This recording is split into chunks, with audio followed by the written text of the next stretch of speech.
Hello and welcome to the channel. And for today's video, we are checking out this custom that I made from the McFarlane DC Multiverse Flashpoint Batman. And let me just say that this video has been a long time coming. A couple weeks ago, I did a few the last set of videos of customs that featured the what was it, the Skeletor, and I forget which was the other one. But oh, and I think it was the Wonder Woman. Anyway, um, the I during that set of recordings, I had done a video for this custom, but I had used a yellow background, and the camera was flickering back and forth between colors, like it wasn't color balancing correctly. I mean, I record out of my phone, so nothing fancy.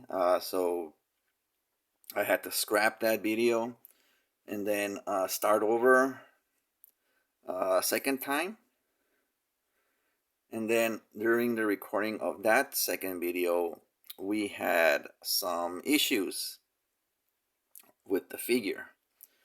Catastrophic issues, horrific issues, um, disastrous issues. So I had to stop about midway through the recording, and I had to do some correcting, fixing stuff. Now this figure, as you see right now, it's not perfect, but it's as close as I'm gonna get right now, because I'm not going to stress over it any longer. It's all a learning experience. So I think I know what I want to do going forward when it comes to figures with wired capes. So yeah, let's just go over this guy and see all of the mistakes that I've made, and some of the stuff that I'm gonna do going forward when it comes to figures with wired capes. So, like I said, this is the McFarlane from the Flashpoint Batman. Let me see. I got it. I do actually. I got this figure off of Facebook Marketplace, so I don't have the box or anything, but I did have the I was given the trading card for it. So here's how the original figure came, right? So it had the guns and the holsters, the black and red motif, right? And and as you can see, the paint scheme that I decided to go with is a more traditional, the blue and gray and yellow. So why did I want to go this way? Because it's my preferred look for Batman. This is Batman as the one that I grew up with in the 70s and the 80s, and when I started collecting comics in the 90s. This is the look for Batman that I like: the yellow, the blue, and the gray. So the obviously the second thing you might, well, I don't know what it is. I always say this.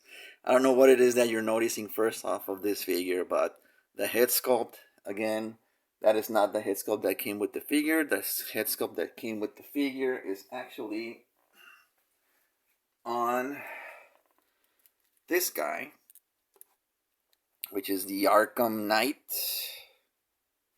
McFarlane Batman. So this is I got the Thomas Wayne without the mask on.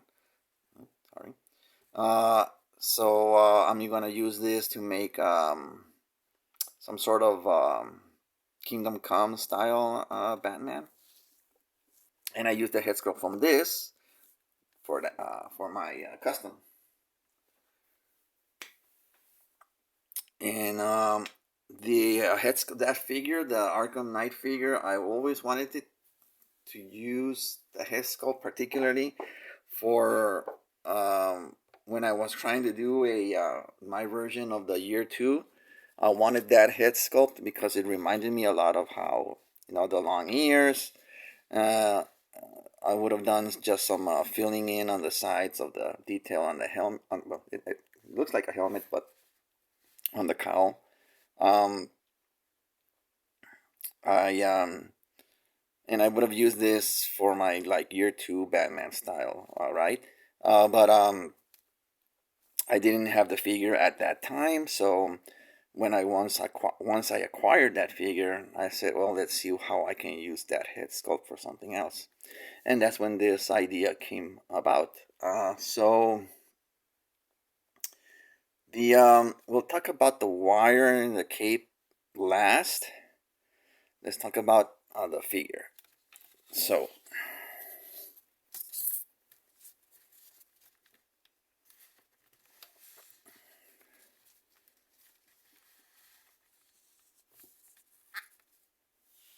okay.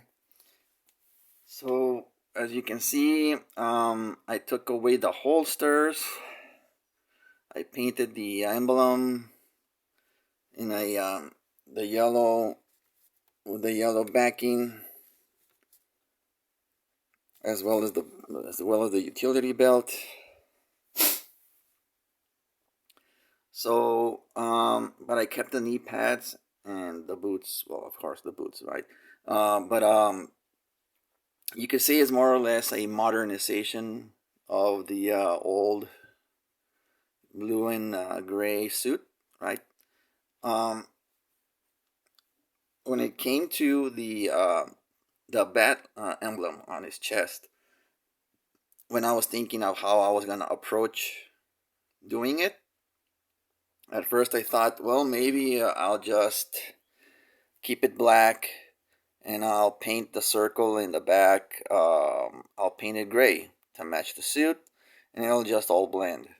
Um, but then I decided, no, you know what? I'm gonna go with because I hadn't decided on a scheme yet. When I said to myself, I'm gonna go with the blue and gray, then I said, okay, let's go with a yellow backing on it. So the thinking is the circle in the back is more or less representative of a moon, right? So the moon is reflecting back on the bat, which makes it into a silhouette, and then the lighting around the bat is more or less just reflective light that's hitting the bat from the back. So basically, that's my approach to what I was doing with it, storytelling wise, and I think it came out okay. I had to remove the chest logo and reglue it afterwards, and then the belt. I just went with a simple yellow scheme. The yellows, I don't know how they're coming off on camera. I think they look a little different, which they are actually. Again, this thing went through several um, corrections, and I had to repaint the bat, the yellow on the bat, a second time. So the yellow didn't match from the one that I used originally, so it may look a little darker. I don't know if the light is picking it up. I don't think so, but it is. It's a little darker. Uh, and and then the blue is just um, a custom blue that I made. Mixing different colors. Um, it's not really the old school blue. right? It's more or less like a more modern style blue that they use in the comics, which is more, has hints of like gray and a dark blue. So like I said, it's more of a modern take of the old school, blue and gray suit. And then as you can see, then we can get a closer look on the boots. I wasn't too bothered in painting the joints because those are gonna get used up, so I don't mind that the blue has worn off, and you can see some of the black peek through. Same as on the wrists, the wrist joints. But the whole figure is painted, um, repainted gray. I had, of course, since the figure had the holsters. The holsters, once you remove them, leaves a big gap here on the thighs. So I had to fill that in. So I filled that in with the where is it? With the putty that not putty, the clay that I use, the modeling clay. This is the clay that I use, but that's modeling clay. So once that dried up, I applied a coat of super glue to give it a hardened shell like covering on top, and then just with 1,000 and 2,000 grit sandpaper, wet sandpaper, just try and get it smoothed out to the shape of the contour of the thigh. Right, it wasn't perfect. Also, I mean, there are some dips in here and there. You can see some like little bumps that the light will catch. Right, but for the most part, it's not really something that you'll notice from afar. Um, and so I did that to smooth out the thighs, right? Also on the back, when you remove the plastic cape, it leaves a gap in the back, so I had to fill that in as well. And then I repainted the whole thing. So when I repainted the figure the first time, I used the Krylon matte finish on it, but when I went ahead and put the pieces back together, the paint started to peel off in areas of where joints come together. The paint just started to flake off. So while the finish for the with the Krylon is the look that I've wanted for a while, because for those of you who have been checking out my videos so far, I've mentioned every once in a while that the clear that I use is the Duplicolor, which is for like automotive wheels and helmets and all of that. So it's a harder, more resistant clear, but even though it says it's matte, it still leaves a shiny look to the figures. So what I thought to myself is, okay, here's what I'm gonna do.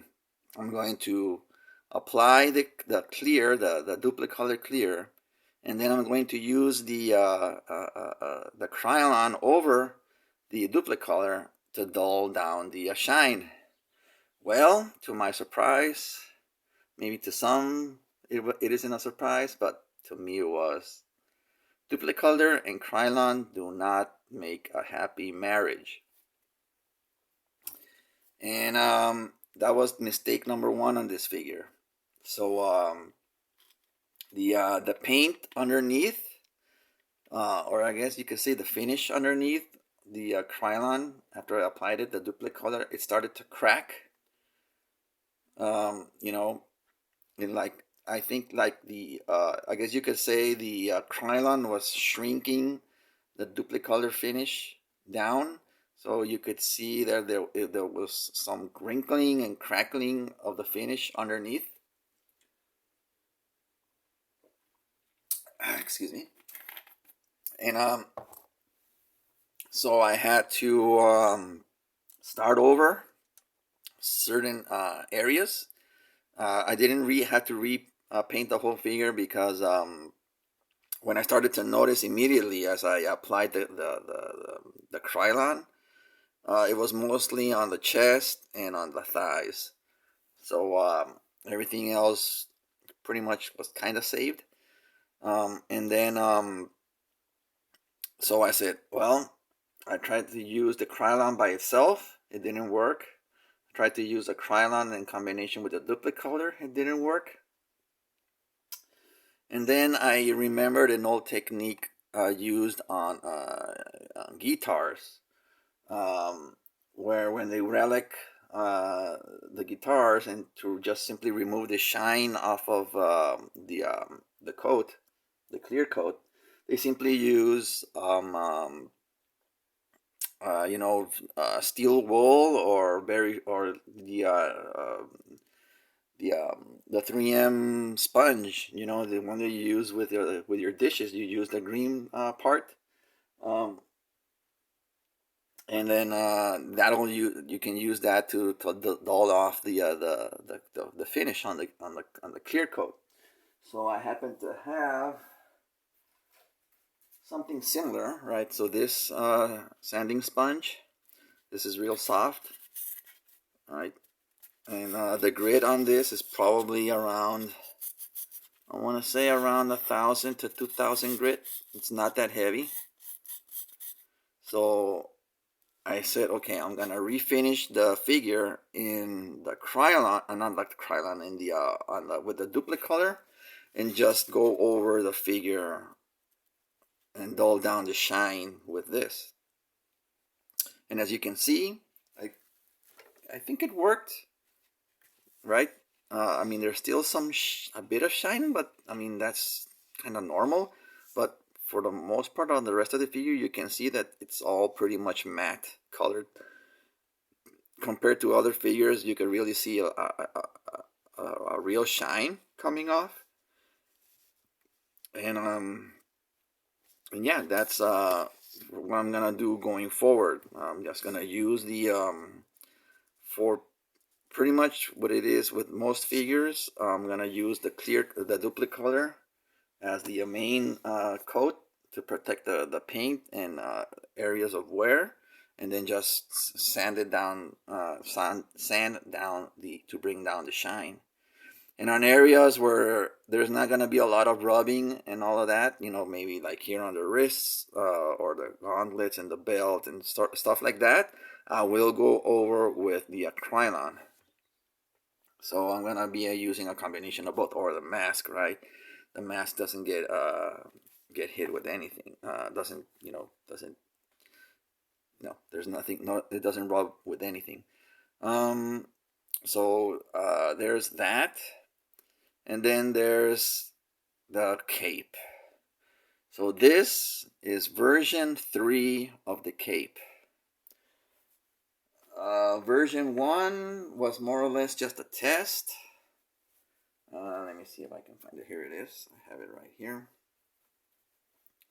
So this was version 1 of the test cape. Pretty much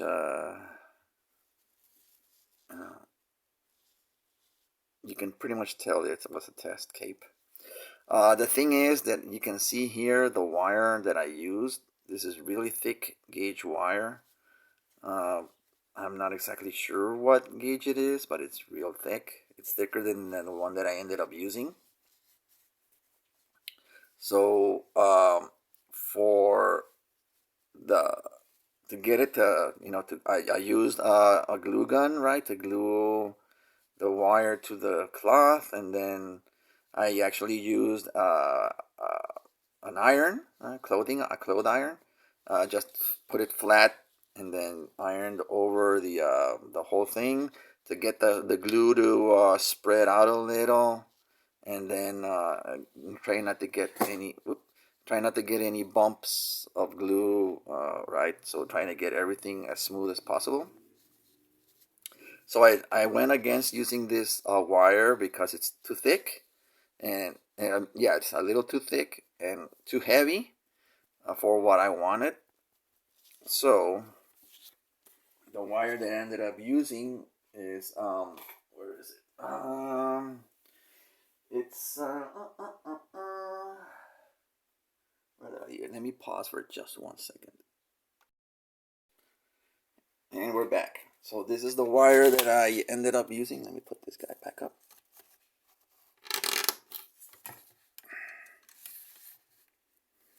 The wire that I ended up using is a 22 gauge wire, or 0.73 millimeter galvanized steel wire. So I got this at Home Depot, and you can see it's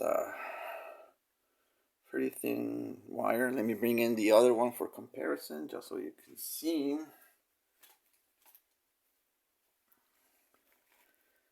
Right.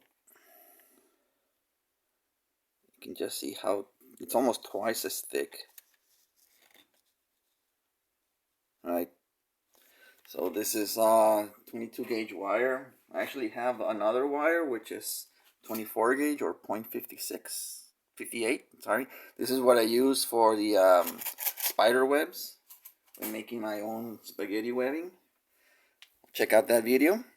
And then, so version 2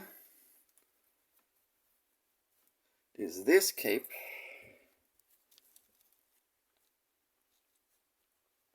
And which is pretty much the design that I went with, which was let's see, 6 wires total. So a wire for the ends, and then 2 wires on the sides, and then just for the tail, nothing at the tail, just to the sides, right? So initially, my idea was to anchor the wire through the chest on the clavicle of the figure by threading the wire through the into the plastic with pressure. That way I would be able to get a free moving cape on the for the posing. And for the most part it did work, except when it didn't, and it snapped during the recording of the second take of this video, that I mentioned earlier. That's one of the second things that happened during the recording. Since it was the drill bit that I used originally to make the hole for the wire was a little too big. I ended up having to order online smaller drill bits, but that's after the fact. So in trying to salvage the hole, I did many things to try and thicken up the wire, like applying coats of super glue and wrapping tape and then super glue, and I did everything that I could. And then in the end, I just ended up using super glue, threaded the wire, let it sit, and then just free float the cape with the wire anchored and glued to the figure. So I did 2 up front and 2 in the back, and the wire from the front snapped right at the edge where it meets. So there was no rescuing it, right? And then when I, again, some of the stuff that you notice in the back,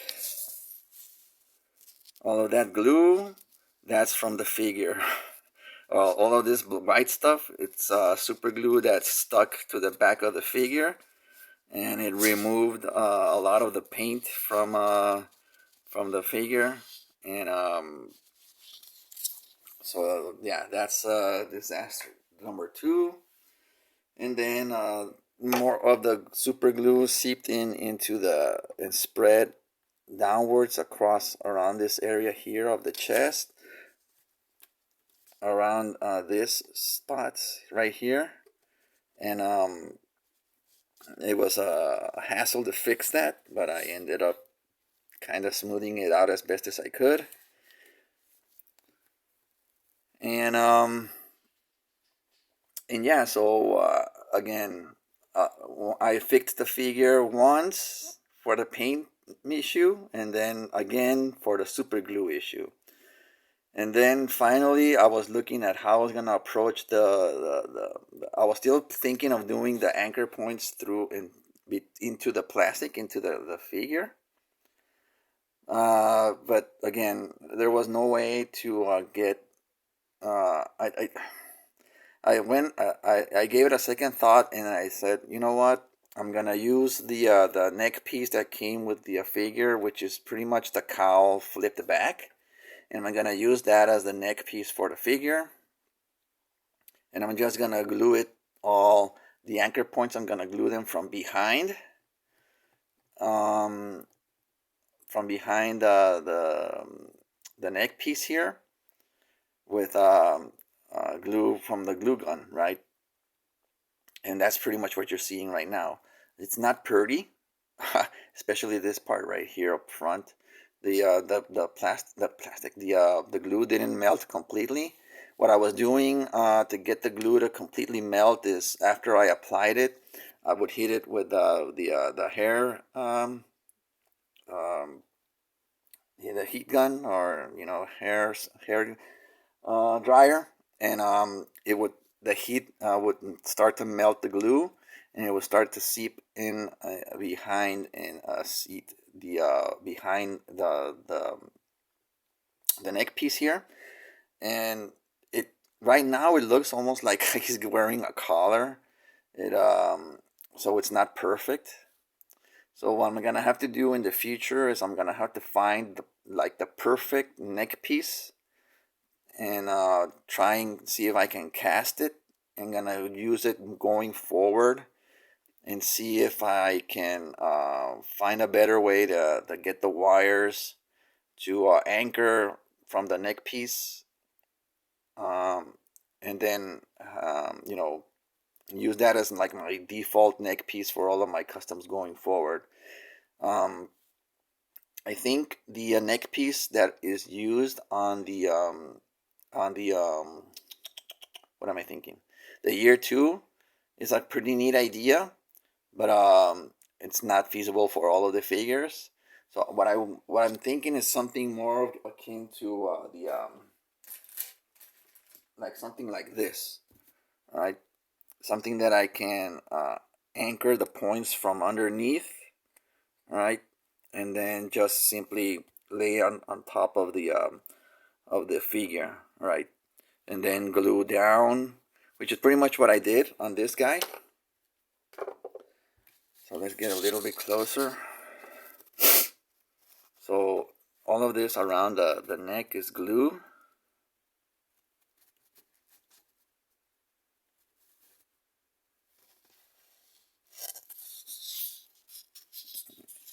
From the back.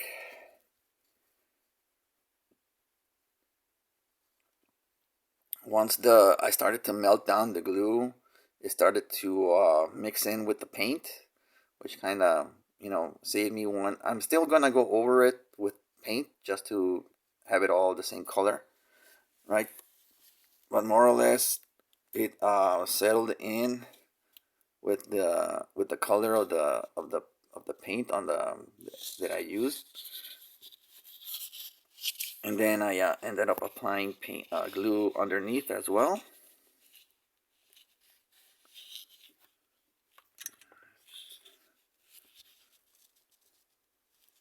So like I always said, I try and make these reversible, but when we're talking wired capes, it's just not something that easily done, that can be done removable over and over and over again. So I decided to just glue it down.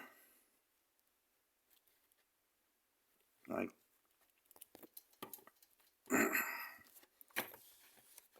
and then you can see the length of the cape here that I went with.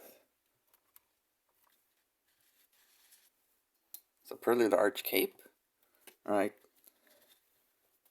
So it can give you that McFarlane style long sweeping cape style poses. All right. So again, I went with the 2 wires at the ends, and then 2 more in the back, and none at the middle. Oh, I also ended up having to paint the fabric, because the fabric, the blue that I used was let me see if I can pull it up. Here it is. So this is the blue of the fabric that I used, and you can see the difference in the color, right? I just had to mix a whole cup of paint. One of these. I had to mix one up twice.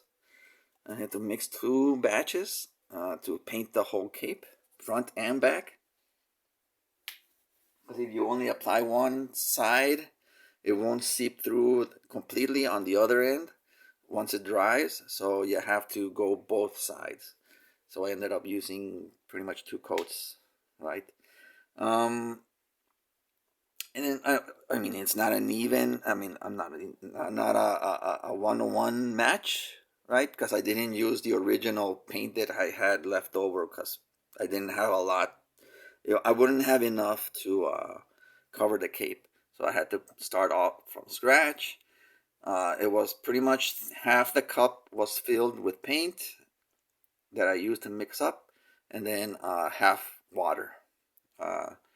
So I two full cups of paint to paint the cape. It was pretty watered down, more or less 70-30, 60-40, yeah, more 70-30. It was pretty thin down, and just applied it over the whole cape, and yeah, it wasn't too diluted, so to speak, and yeah, it held up pretty good. From what you can see, it's still a little transparent, but it gets the job done. So yeah, that's pretty much it with this guy. Thank you for watching, and yeah, this was pretty tough figure to finish, but I'm glad that I got it done, and yeah, hopefully you guys enjoyed it. Still not like I said, it almost looks like he's got like a shock collar around his neck. I may do some reshaping with the Dremel tool just to get a little more swoop action. But yeah, the cape, I think it in the end turned out pretty cool. All right. And going forward, I'm gonna see how I apply the capes on my figures after this, right? So yeah, thank you for watching. Hope you like, comment, subscribe, and I'll check you guys out in the next one.